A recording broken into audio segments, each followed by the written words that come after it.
بسم اللہ الرحمن الرحیم۔ شروع کرتی ہوں اللہ کے ببرکت نام سے جو بڑا مہربان نہایت رحم کرنے والا ہے۔ حضرت سلیمان علیہ السلام کو اللہ تعالیٰ نے ایسی صفت عطا کی تھی کہ وہ چرند پرند ہر قسم کی مخلوق کی آوازیں سن سکتے تھے۔ ایک دن حضرت سلیمان علیہ السلام اپنے لشکر کے ساتھ نکلے۔ آپ کے لشکر میں جنوں انس اور چرند پرند ہر قسم کی مخلوق شامل تھی۔ جنوں انس اور چرند تو آپ کے ساتھ تھے اور پرندے آپ کے لشکر پر سایہ کیے ہوئے تھے۔ اب یہ لشکر ایک وادی میں پہنچا جہاں چیونٹیاں رہتی تھیں۔ ان چیونٹیوں میں سے ایک چیونٹی نے دوسری چیونٹیوں سے کہا، تم اپنے بلوں میں لوٹ جاؤ، ایسا نہ ہو کہ حضرت سلیمان علیہ السلام کا لے یہ لشکر تمہیں کچل دے۔ یہ وادی طائف کی وادی تھی۔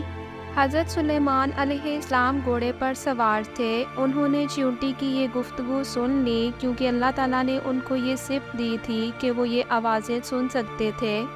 یہ حضرت سلیمان علیہ السلام کو اللہ کی طرف سے معجزہ دیا گیا تھا۔ اب چیونٹی کی بات سن کر آپ ہنسے۔ کچھ لوگوں کا یہ بھی قول ہے کہ حضرت سلیمان علیہ السلام سے پہلے چوپائے انسانوں سے گفتگو کیا کرتے تھے، لیکن یہ بات درست نہیں ہے۔ یہ صفت اللہ تعالیٰ نے صرف حضرت سلیمان علیہ السلام کو ہی عطا کی تھی۔ اس پر حضرت سلیمان علیہ السلام نے اپنے اللہ کا شکر ادا کیا کہ آپ نے مجھے جو بھی نعمت عطا کی ہے اس کا میں شکر ادا کرتا ہوں۔ اب ایک بار ایسے ہی حضرت سلیمان علیہ السلام اپنے اصحاب کے ساتھ نکلے کہ بارش کی دعا کر سکیں۔ اب آپ نے دیکھا کہ ایک چیونٹی اپنی ایک ٹانگ پر کھڑی ہے اور بارش کے لیے دعا مانگ رہی ہے۔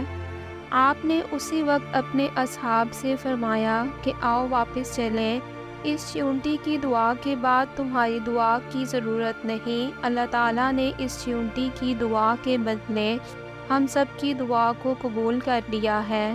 اور اس واقعے کا ذکر نبی پاک صلی اللہ علیہ وآلہ وسلم نے بھی کیا کہ ایک نبی اپنے اصحاب کے ساتھ دعا مانگنے کے لیے نکلے۔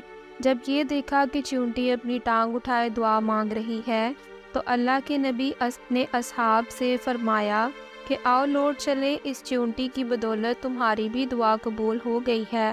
اور اس سارے واقعے کا ذکر قرآن پاک کی سورۃ نمل آیت 17 تا 19 میں موجود ہے۔ اس طرح چرند پرند کی آوازوں کے بہت سارے واقعات حضرت سلیمان علیہ السلام سے منسوب ہیں، کیونکہ اللہ تعالیٰ نے جس طرح ہر نبی کو کوئی نہ کوئی معجزہ عطا کیا، اس طرح حضرت سلیمان علیہ السلام کے لیے بھی یہ الگ تھا۔ اللہ تعالیٰ اپنے انبیاء کے صدقے ہمیں بھی ہدایت کی توفیق عطا فرمائے، آمین۔